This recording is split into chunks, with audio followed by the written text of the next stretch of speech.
tiempo, tú no... No hay problema. Son 15 minutos me dijeron, pero... Son 15, no, son 15 como Claro, es el que yo di para que tuviéramos un poquito Ok, más. Sí. ya. ¿Qué les iba a comentar yo? ¿Les parece si partimos con Jorge y después con ustedes? No hay problema. ¿Sí? Me da igual. Como quieras. Sí, el cable ese me preocupa. Por si acaso. Perfecto. ¿Sí? Entonces yo presento a Jorge y después a Juan Pablo.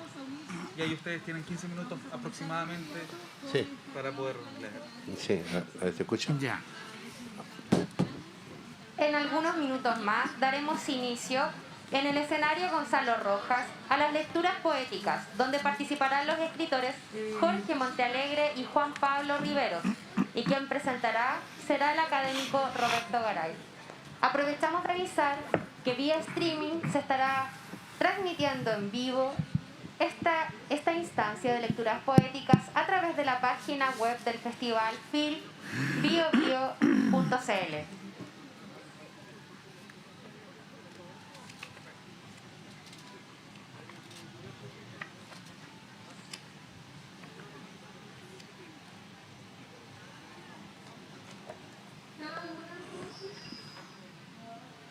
Damos inicio entonces a lecturas poéticas. Roberto, por favor. ¿Aló? ¿Se escucha? ¿Sí? ¿Bien? Muy buenas tardes a todos y a todas. Hacemos un nuevo llamado a que se acerquen a escuchar a estos grandes poetas que nos acompañan el día de hoy en esta Feria Internacional del Libro UDEC. Para mí es un honor presentarlos. En algún momento haré una autorreferencia con Juan Pablo Riveros. Así que vamos a comenzar por nuestro invitado, que es Jorge Montealegre, que él nació en 1954, es periodista y poeta. Comenzó a escribir tras caer detenido en 1973, primero en el Estadio Nacional y más tarde en el campo de prisioneros de Chacabuco. Su poesía, con un fuerte contenido urbano y un marcado uso del humor negro, le ha valido numerosos premios y reconocimientos, entre ellos el Premio Municipal de Santiago y el del Consejo Nacional del Libro y la Lectura, ambos en 1997. Algunos de sus principales libros de poesía son Güiros, de 1979, Título de Dominio, de 1986, y Bien Común. Y ha desarrollado también una prolífica labor como investigador, centrándose en la historia del humor gráfico, la historieta y la música popular chilena. Áreas en las que ha publicado Prehistorieta de Chile, del arte urbestre, al primer periódico de caricaturas en 2003, y Rostros y Rastros de un Canto, entre otros estudios. Esa es la presentación de Jorge Montealegre. ¿Cuál es la dinámica? La dinámica es que cada uno de nuestros poetas tenga 15 minutos para poder leer a ustedes y luego de eso vamos a poder interactuar y conversar con ellos. A continuación voy a presentar a Juan Pablo Riveros, quien nació en 1945. Él es ingeniero comercial, magíster en estudios internacionales, es doctor en economía, librero, profesor y es ante todo poeta. Se dio a conocer con Nimia, poemas en prosa, en 1980. En 1986 publica De la Tierra sin Fuegos. En 1998 publica El Libro del Frío. En 2011 publica Poema del Cosmos, que es un vasto poema que asume la posibilidad de conciliar y transitar las fronteras limítrofes de la ciencia y la poesía. En 2014 publicó Picton Chukaku y finalmente su último poemario publicado se titula Agua Nieve. Así que sin más, agradeciendo por supuesto la presencia de todos ustedes, damos inicio a esta lectura poética con Jorge. Jorge, adelante. Bueno. Sacar esto para leer. Bueno, buenas tardes. Muchas gracias por acompañarnos, por compartir la mesa y el micrófono con Juan Pablo. Voy a leer algunos poemas que es de una antología que se llama Cuenta Regresiva. El primer poema que voy a leer se llama Agenda y se lo dedico a don Gabriel Reyes, que está ahí en la primera fila. Ahora, ¿por qué? Él sabe por qué. Agenda. Septiembre, liceo. Septiembre, mi casa. Septiembre, Serrat, Principito, Ahijada. Septiembre, liceo. Septiembre, lluvia, corte de pelo, Margot. Septiembre, mi casa. Septiembre, jeep, manos en la nuca, bala en boca. Septiembre, escuela militar.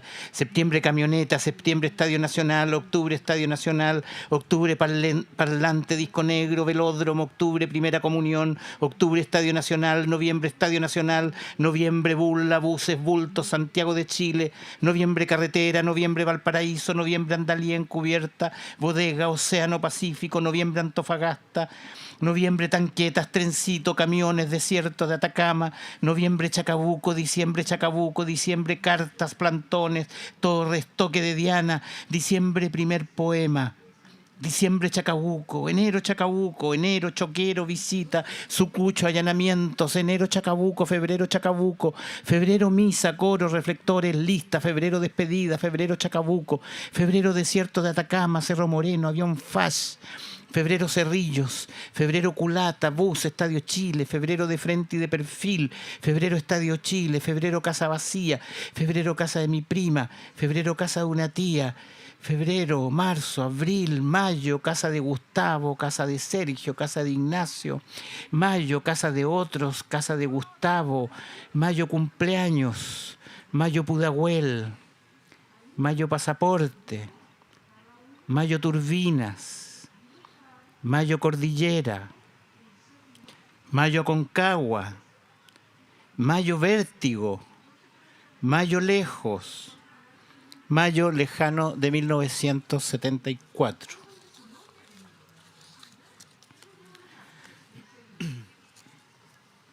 Alta poesía.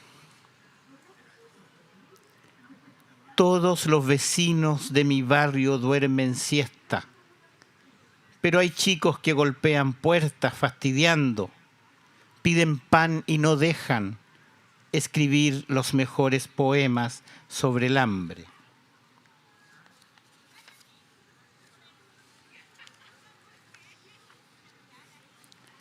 Niños de fin de siglo. Este es un poema del siglo pasado, pero como que nada ha cambiado. Niños de fin de siglo.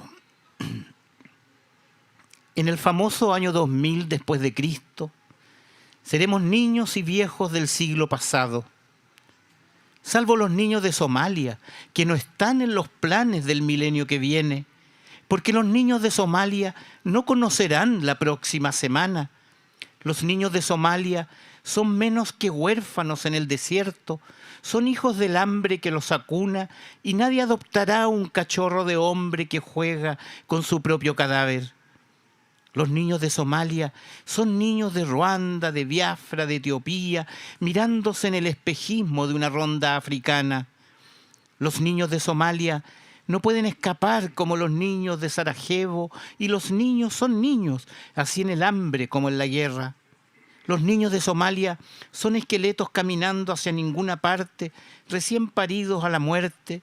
Ya nada tienen que pedir, nacieron solo para enviarnos su mirada vía satélite, un silencio que dura un close-up eterno, ojitos que sostienen los párpados en una proeza irrepetible a la hora de comida, cuando cambiamos de canal y de milenio moviendo las pestañas a control remoto. La hora de vendarnos la mirada con el último pecado que divide a la familia principal del Reino Unido. Bienaventurados los niños de Somalia, porque nunca serán los viejos de mierda del siglo venidero.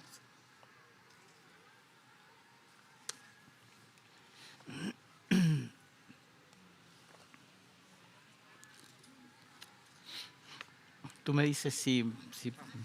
Ya. Estos unos fragmentos de un poema que se llama Huesos. Lo único que nos queda es el viento. Lo único que dejamos es el viento. El viento pasa por el hueso hueco. Shhh. Eso es lo que pasa. Silencios de tierra, silencios del Che desenterrado.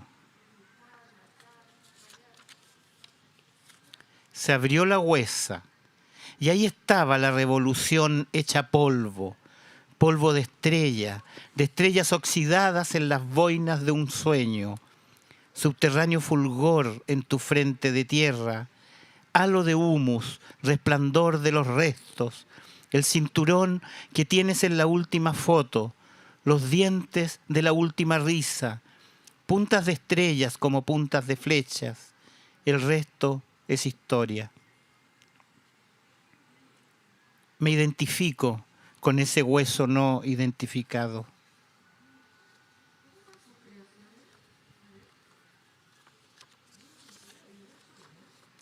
¿Dónde están los camaradas? Cantan y cuando cantan parece que están solos. Sonámbulos y lúcidos te siguieron en el sueño, convencidos, vencidos, convertidos en abono de la tierra, el famoso paraíso del himno que cantaron de pie los esclavos sin pan.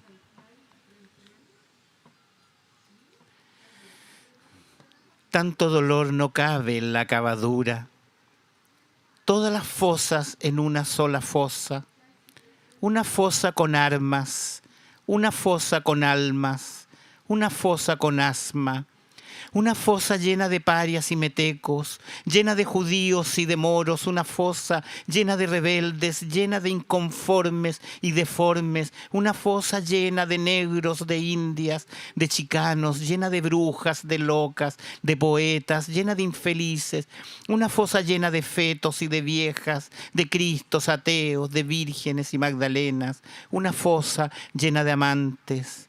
Un memorial lleno de zanjas llenas de memoria, llena de fosas llenas de huesos.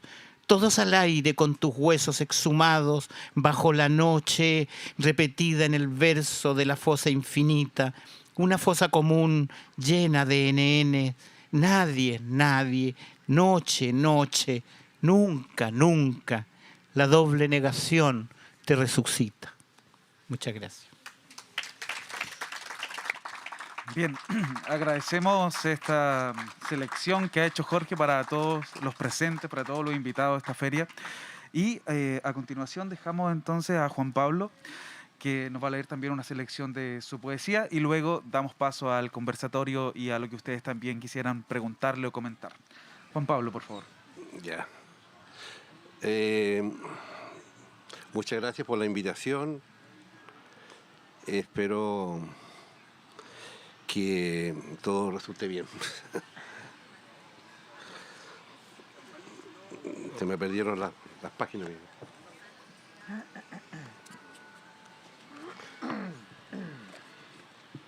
Espero que no se aburran porque mi tema es muy distinto al de Jorge Montealegre.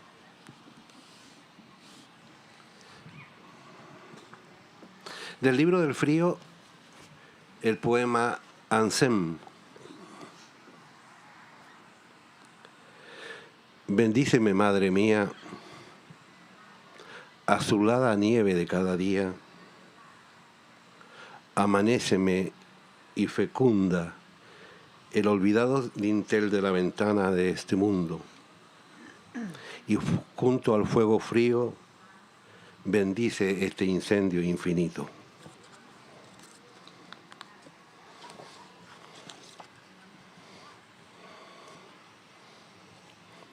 Noche Polar 3.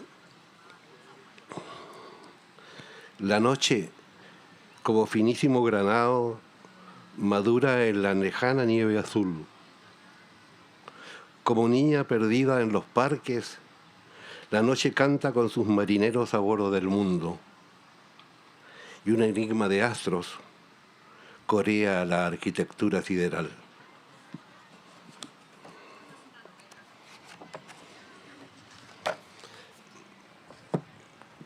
Del poema El Cosmos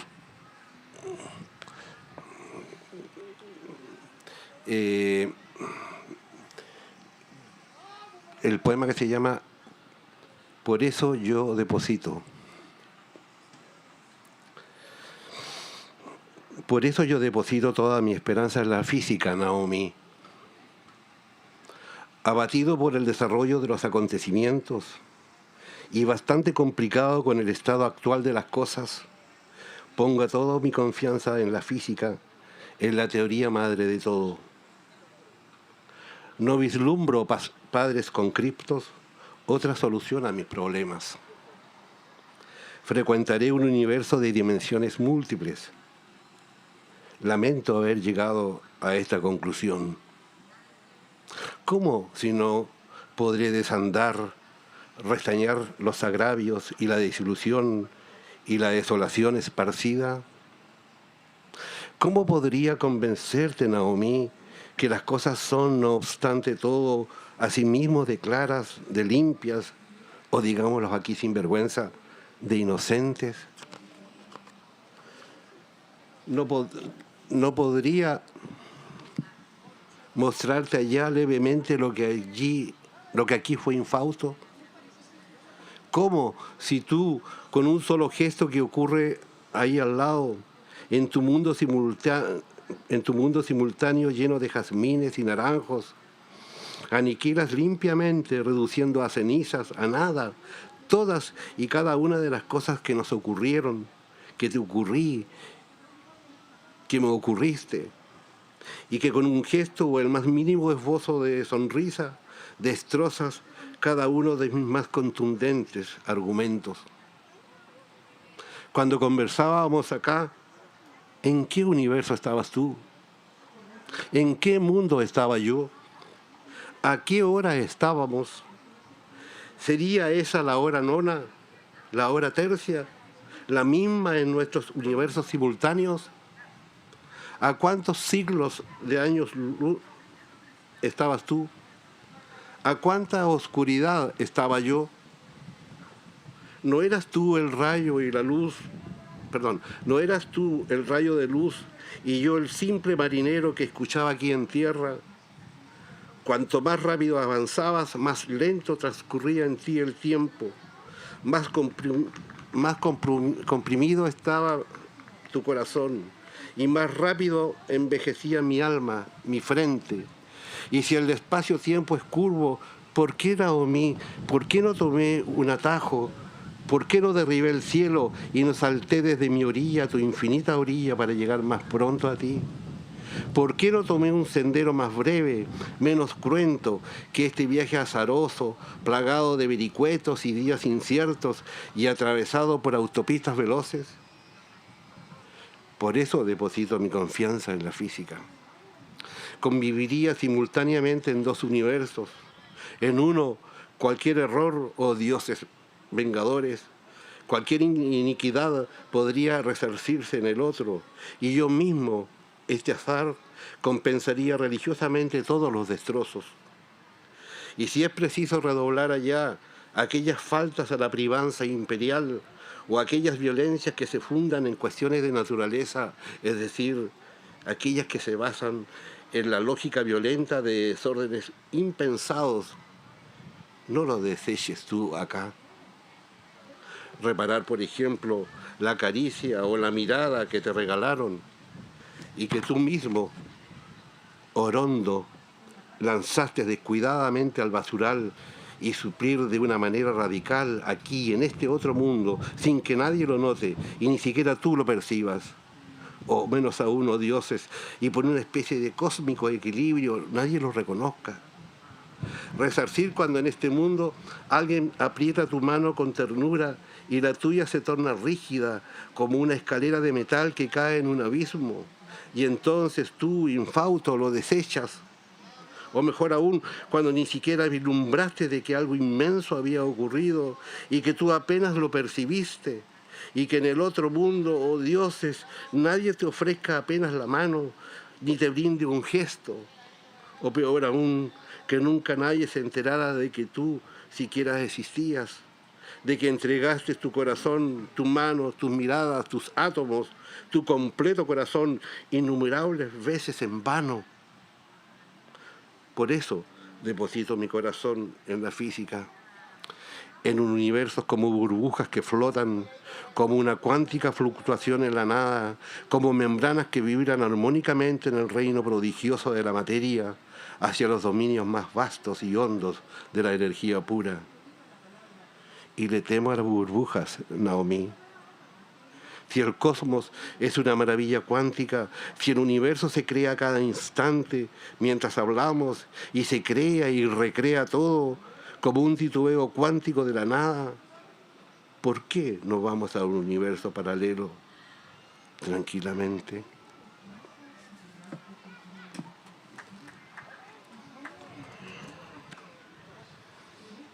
No sé si alcanzaré a leer este. Es que este es muy largo, son todos largos. Voy a leer dos más, este y ese. La poesía es un objeto cuántico. Estoy leyendo sin lentes.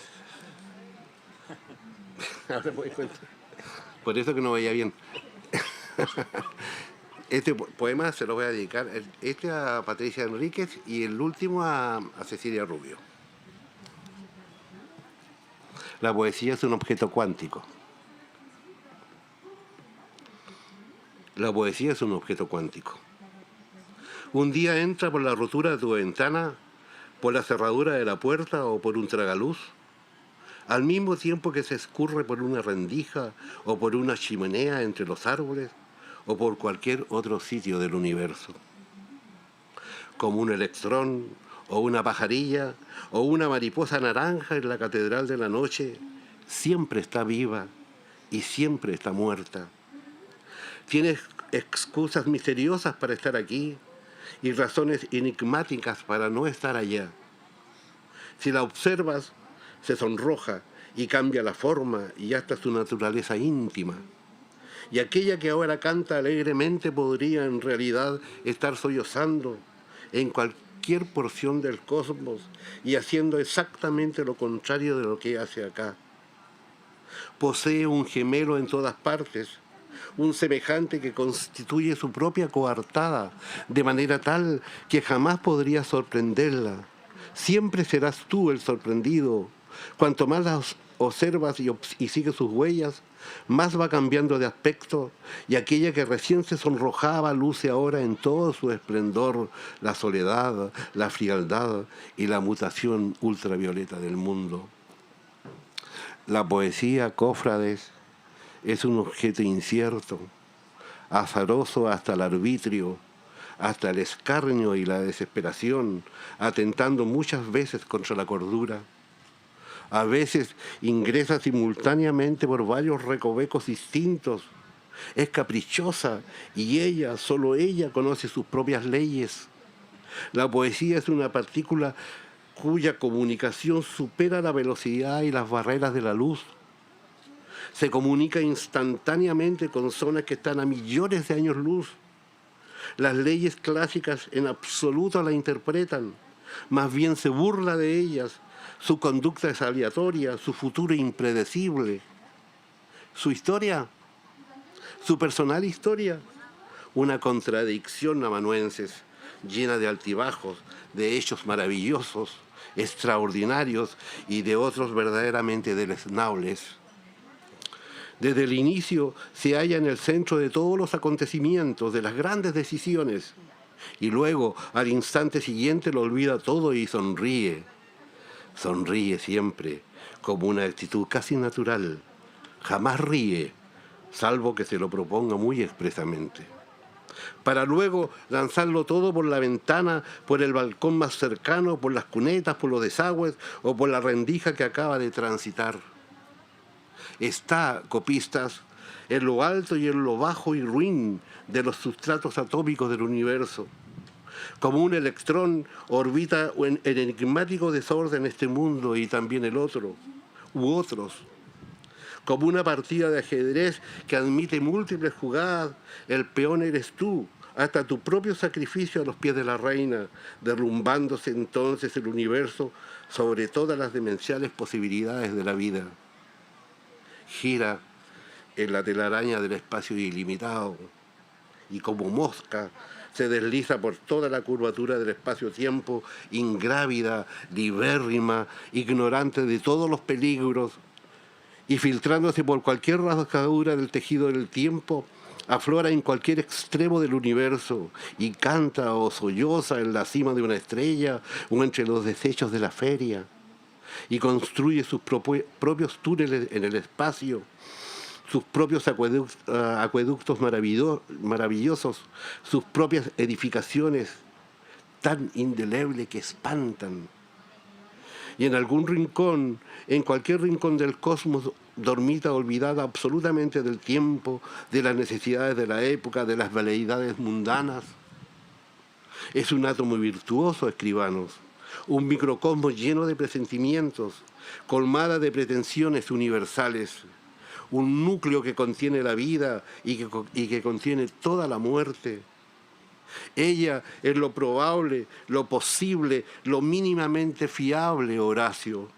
Un Edén, un infierno lleno de nieve, un canto, un grito, un quizá, el dominio total de la entropía, el equilibrio de la nada, un péndulo en la punta atómica de la gana.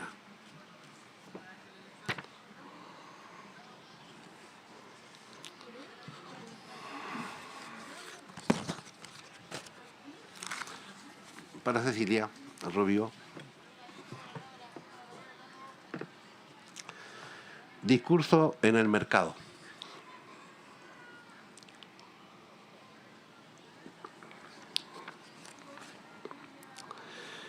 Si no fuera por mi voz demasiado escasa y que me incita a gritar para hacerme oír, me dedicaría simplemente a predicar en las calles.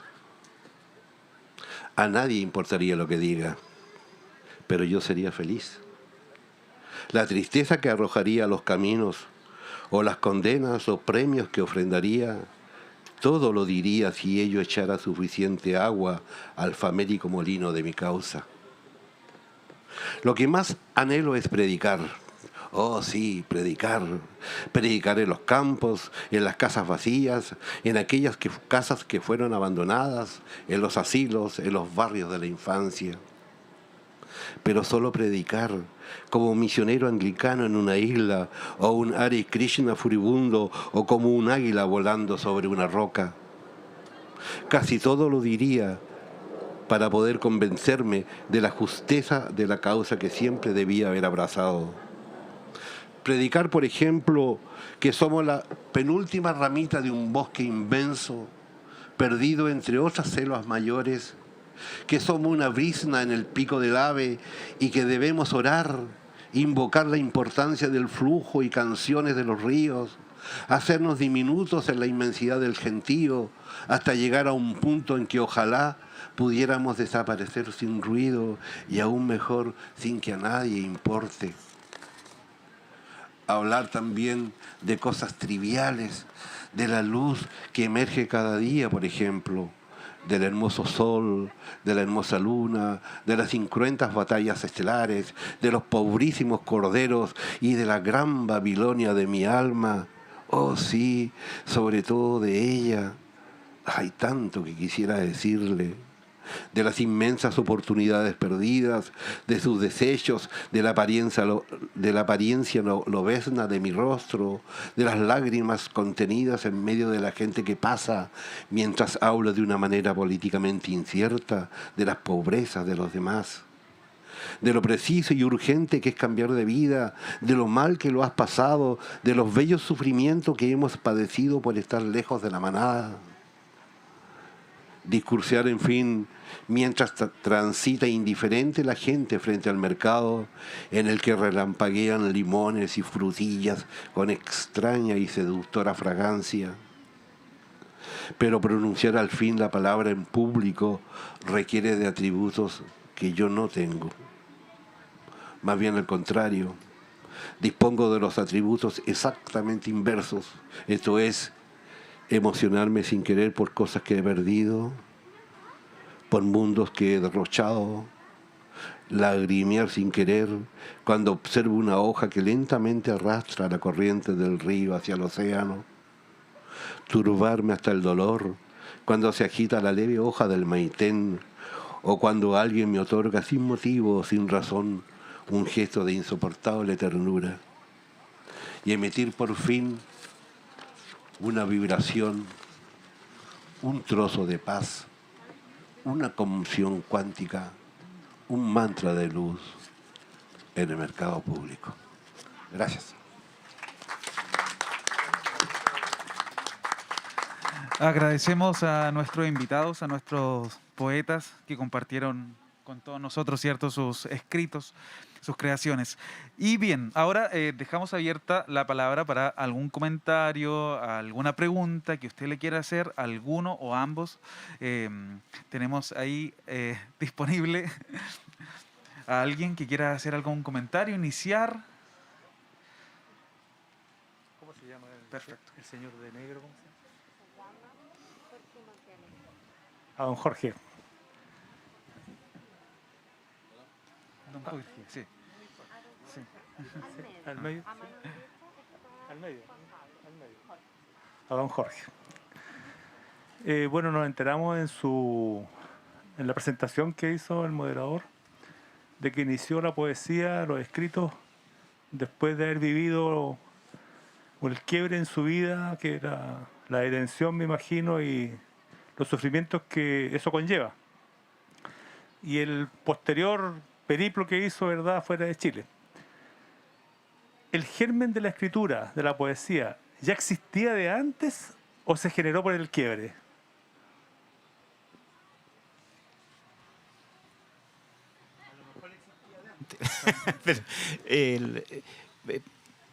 pero a ver, a lo mejor existía de antes. Yo empecé a escribir efectivamente, como se ha contado, estando preso en Chacabuco. Eso es el dato, ¿no? En diciembre del año 73, ¿no? Empecé a hacer una carta para un hermano mío que se casaba y yo no sabía qué regalarle. Entonces empecé a hacer una carta que de repente encontré que era muy ciútica, que era muy bonita, bonita entre comillas, ¿no? Entonces la carta la corté como si fueran versos, ¿no? Yo no sabía que eso se le podía llamar poesía. Y se la hice como los cabros chicos en el kindergarten, como unas cartulinas, ¿no? Con una lanita, le hice como un libro. Y ese fue lo primero, como la necesidad, la necesidad de hacer un regalo en una situación en que no tenía mucho que regalar, ¿no? Era como eso. Pero pensando, ya que me viene un recuerdo familiar, para mí ver versos, más que leer versos, ver que había versos, que había cosas que estaban escritas en cortito, por así decirlo, ¿no? Estoy hablando de una cosa muy primitiva, muy primitiva. Yo sé que esto me baja todos los bonos, pero no importa. Resulta que mi padre escribía poesía, ¿ya? Escribía poesía. Que alguna vez publicó en algún diario. Él nunca publicó un libro, ¿ya? Y uno de mis hermanos mayores, Hernán, que es conocido como abogado, pero que es muy buen poeta, ¿no? Él ya, bien joven, había publicado un libro de una poesía más bien religiosa, de corte religioso. Y él, a diferencia mía, él era un poeta muy culto, ¿no? Tenía una muy buena formación de una academia literaria. Y uno de sus poemas, yo no sé por qué, me lo aprendí de memoria, un poema de unas 4 líneas, que en este momento no lo podría repetir, pero me acuerdo que sí. Entonces, y ese poema se lo dije a un poeta verdadero que conocí en Chacabuco. Y entonces él, son esos malentendidos como con cierta maldad también, yo creo que él creyó que yo lo había escrito, y yo no hice mucho por desmentirlo. Entonces me estimuló a que escribiera, porque él encontró que tenía que había ahí pasta para escribir. Entonces lo que quiero decir en realidad es que no era un mundo absolutamente ajeno a mí. Entonces empecé a escribir ahí de las cosas que yo veía, de las casas de Chacabuco, de las puertas de Chacabuco, del choquero de Chacabuco, de los objetos, ¿no? Yo no le escribía ni a la mamá, ni a la polola, ni que todos los poemas iban por ahí, ¿ya? Pero yo no tenía destinatarios en ese momento. Y empecé ahí. Y yo creo que si bien el contexto era un contexto de dolor compartido, ¿no? También en esos contextos de dolor hay momentos de felicidad, que son esos momentos en que uno de alguna manera se da cuenta que enfrentó bien el dolor, que no te quedas con el dolor. ¿Ah? Que si bien tenemos una memoria del horror, hay una memoria también de la sobrevivencia, ¿no? Que es lo que yo rescato al recordar estas cosas, ¿no? Que un poco la resistencia cultural en la prisión política fue muy importante, ¿no? Y cada uno ponía algo, alguien ponía un chiste, alguien hacía un sketch, alguien cantaba, ¿no? Y alguien escribía, po. En fin, así como otros hacían deporte, pero enfrentaban, ¿no? la adversidad de manera muy positiva. ¿Ah? Y yo me quedo con ese tipo de cosas. Y bueno, y fui aprendiendo también, ¿no? De la gente que escribía, ¿no? Así que no sé qué más decir sobre esos inicios, porque igual es interesante si uno se desdobla, si uno se ve como un cabro muy joven que está empezando a escribir. Entonces yo decía cosas muy ridículas respecto de la poesía. De hecho no le llamaba poemas, le llamaba hormonemas, ¿ah? Porque me autoimponía de que los poemas no había que corregirlos porque eran cosas hormonales y uno escribía lo que había sentido y qué sé yo, ¿no? Y que un amigo que después fue amigo, un gran poeta, Armando Uribe, alguna vez me dijo, sí, esos son beneficios de la ignorancia, ¿no? Y eso me tranquilizó. ¿No? Porque hay un momento en que la ingenuidad es un beneficio, ¿ah? Y cuando uno es muy ignorante, entonces es lo que tiene, ¿no? Después, bueno, va aprendiendo y corrige, y, en fin, y adquiere algún oficio, ¿no? Eso. Gracias por la pregunta.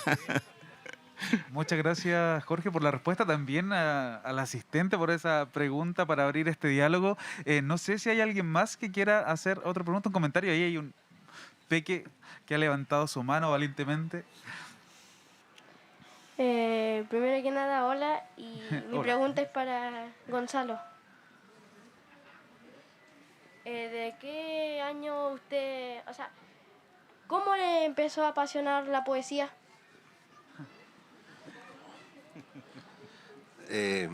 ¿Cómo te llamas? Agustín. Agustín. Bueno, yo empecé a escribir ya bastante viejo. En realidad, por ahí por el año 74. Inmediatamente después del golpe militar. Es más, el golpe militar fue el que me hizo a mí entrar en el mundo de la escritura.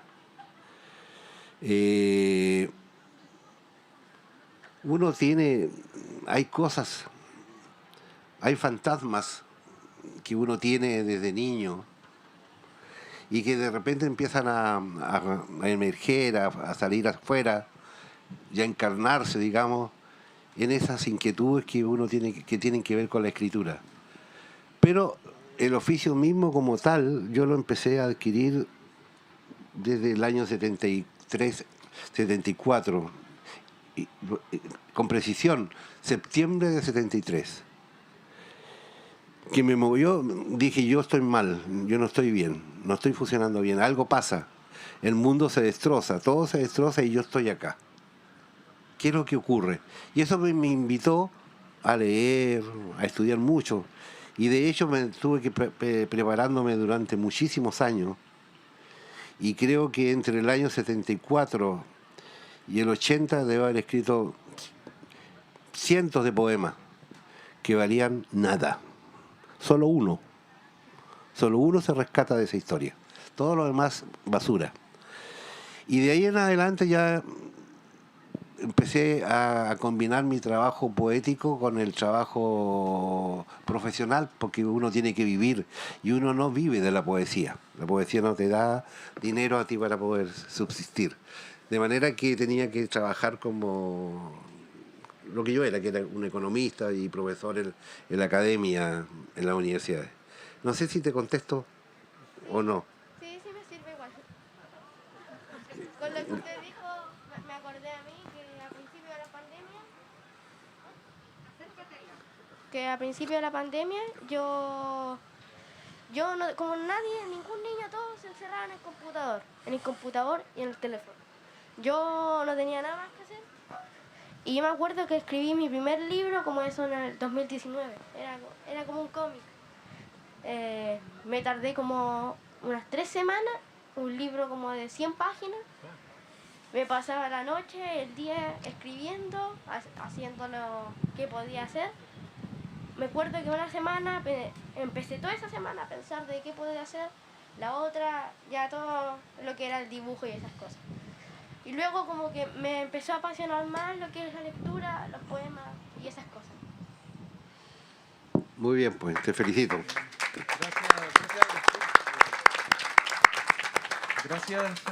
Gracias Agustín, por tu comentario. Y bueno, me voy a tomar de la idea de Agustín como para dejar una pregunta que nos incluye a todos, asistentes, escritores. Yo creo que a todos en algún momento nos gusta leer. Si estamos aquí, nos gusta leer a todos. Y quizás volver un poquito a la infancia y preguntarles, pensando en este contexto de la feria que está, del libro que está ocurriendo en estos momentos, si ustedes tuvieran que a los asistentes recomendarle algún libro que lo haya marcado en la infancia, ¿qué libro les recomendaría a los asistentes o les gustaría rescatar de todo lo que han leído? No sé quién quiere comenzar. Jorge. Bueno, a Agustín, una frase de un tocayo que le decíamos San Agustín, ¿ah? Un tocayo, otro Agustín, importante también escribía, qué sé yo. Y él en alguno de sus escritos dice: ama y haz lo que quieras, ¿ya? Entonces, esa frase yo se la regalo a Agustín, de un Agustín a otro Agustín, ¿ya? Y de lectura que de alguna manera a mí me gustaron mucho, qué sé yo. Yo me acuerdo que estando en Chacabuco, que es prácticamente donde empecé a leer el libro, bueno, siempre he leído mucha historieta, mucho cómic, muchos monitos, me encantan, ¿no? Me sigo metido en eso. Pero, por ejemplo, El Principito es un libro que yo le di muchas vueltas y vueltas, y yo creo que me acercó a la poesía también en Chacabuco. Y ya un poquito más grande, La Isla del Tesoro, ¿ah? Una de piratas, ¿no? En fin, yo creo que eso para no... Después uno se empieza a meter con los libros más complicados, pero cae solito, no hay. Muchas gracias, Jorge. ¿Juan Pablo? Sí, estoy de acuerdo con Jorge. El Principito es una lectura muy fecunda. Yo creo que hay que leer lo que se le ponga por delante uno nomás. Y ahí uno va seleccionando lentamente en el tiempo, va seleccionando y eligiendo y siguiendo un camino. Pero hay libros, por ejemplo, el mismo de La Isla del Tesoro, de Stevenson, qué sé yo, estoy pensando en Emilio Salgari, El Tigre de la Malasia. Todos esos libros son Los Tres Mosqueteros. Esos libros son buenos. El otro que yo estaba pensando es... bueno, yo leía muchas novelas de cowboy en su... que es que no tienen pero cero valor literario, pero yo me entretenía harto. Por último, uno se ejercita en leer, pero como dije antes, uno tiene que leer lo que se le ponga por delante y ahí va desechando. Bien, muchas gracias. Nos queda espacio para una pregunta más o algún comentario. Estamos justo en el tiempo para hacer la última y cerrar. Ahí hay dos. Cachipún, primero. No.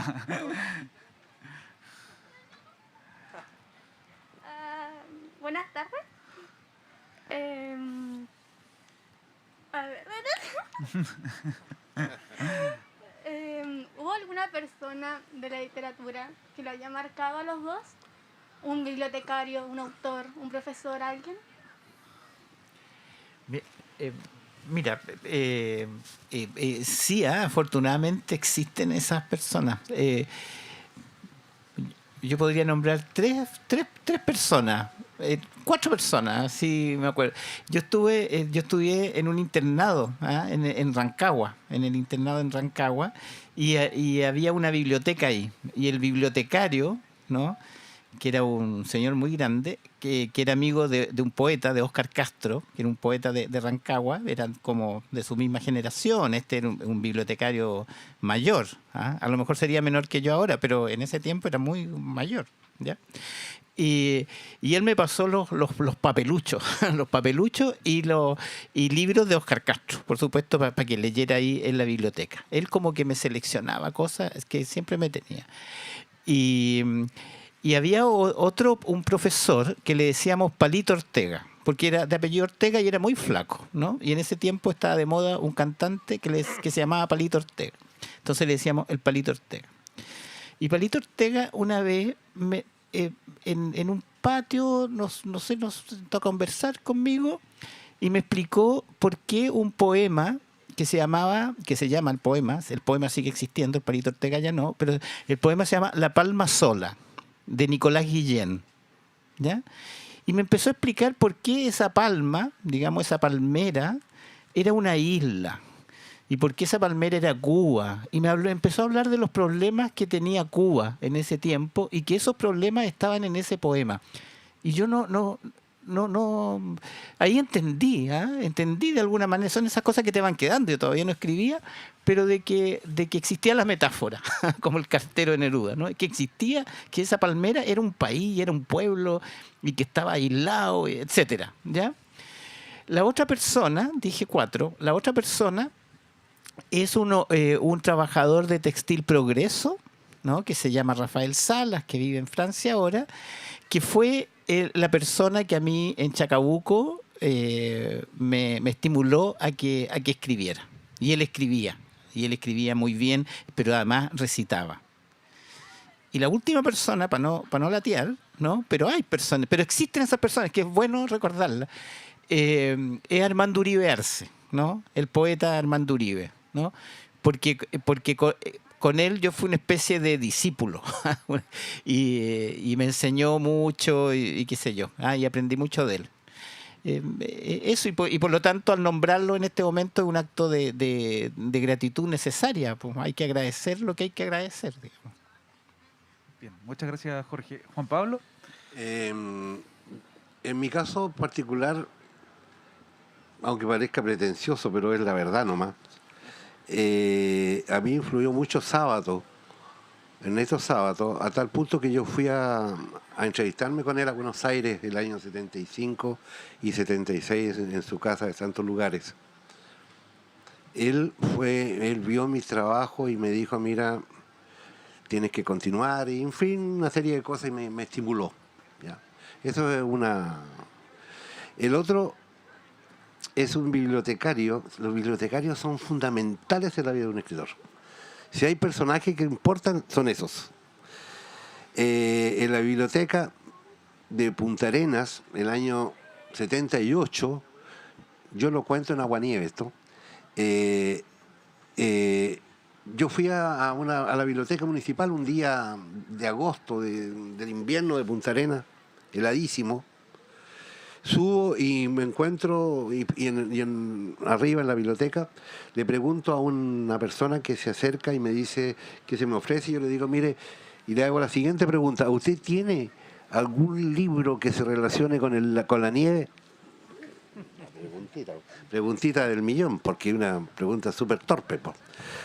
Son esas preguntas que los bibliotecarios odian por su vaguedad, porque ¿cuántos libros habrá que tengan que ver con la nieve? Bueno, lo concreto y importante es que este caballero me dijo, espéreme un momento, pasaron unos minutos y llegó con un libro. Y el libro era Soledad, Alone, del almirante Richard Evelyn Baer, que es...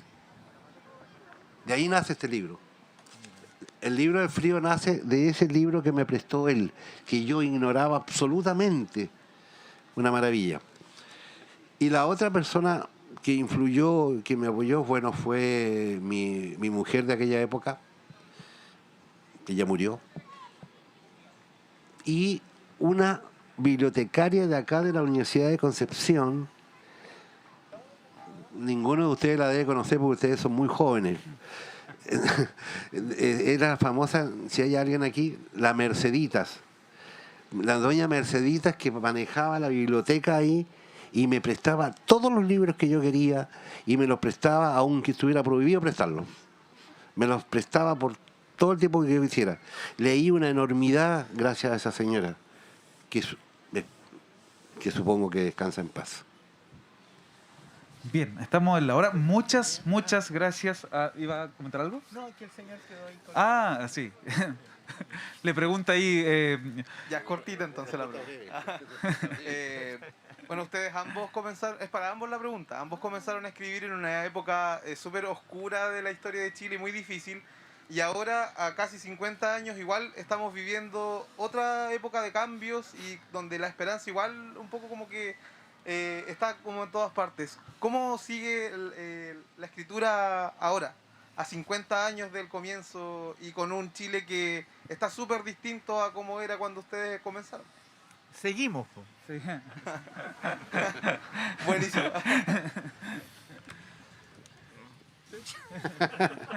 Claro, la verdad es que yo estaba pensando seriamente en no escribir más ya, porque ¿qué más? No hay mucho, no. Por supuesto seguimos y esto no tiene fin. O sea, no está en nuestra ADN, así que no podríamos dejar de escribir, ya sea que el mundo se venga abajo o no, que haya una dictadura o no. Nosotros vamos a seguir igual. Sí, pero déjame agregar una cosita. Seguimos, ¿no? En todos los sentidos que tiene hoy día la expresión. Pero quería agregar algo a propósito también de lo que decía Juan Pablo en su testimonio en antes. Cuando después del golpe surge una generación que le llamamos generación NN, ¿no? Y le llamamos generación NN en buena parte porque las personas que empezamos a escribir después del golpe de Estado, es una escritura anónima. En general, ¿no? No se sabía de la autoría, los poetas usaban seudónimos para no llamar la atención, ¿no? A diferencia de Pablo de Roca, ¿me entiendes? O Pablo Neruda, que eran nombres que tenían que ayudar a la promoción del poeta. En este caso se trataba de usar nombres que no llamaran la atención o no firmar y publicar en revistas clandestinas, en cosas de ese tipo. Y también era una generación que no solamente coincidía en la edad, ¿no es cierto? En el caso mío, poetas nacidos en los años 50, ¿no es cierto? Pero también hubo personas que eran mayores y que el golpe lo que les despertó la vocación, por así decirlo, ¿no? Entonces esa generación NN, yo creo que es probable que los momentos históricos importantes produzcan su generación, ¿no? Y que cada generación haga lo que tiene que hacer. Gracias a ti. Bien, ahora sí, cerramos esta mesa, agradecemos a los escritores, pero por supuesto a nuestros asistentes, a nuestros lectores y a nuestros oyentes, porque si no, la literatura no tiene mucho sentido si no hay alguien que lo escucha. Así que muchas gracias por sus preguntas, por estar aquí. Muchas gracias, Juan Pablo, muchas gracias, Jorge. Y cerramos esta mesa de poesía. Sigan la feria. Hasta luego. Muchas gracias.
Muy buenas tardes. Invitamos al público asistente a acercarse al escenario Gonzalo Rojas, ya que daremos inicio a la mesa Poesía de Norte a Sur, donde dialogarán las poetas Juana Guerrero, residente en Iquique, Mariana Camelio, de Punta Arenas, y María Teresa Torres, de Concepción. Modera la mesa la académica Cecilia Rubio, directora de la revista Atenea y de la Cátedra Gonzalo Rojas, y presentan las académicas de la UDEC, Viviana Hernández y Camila Contreras.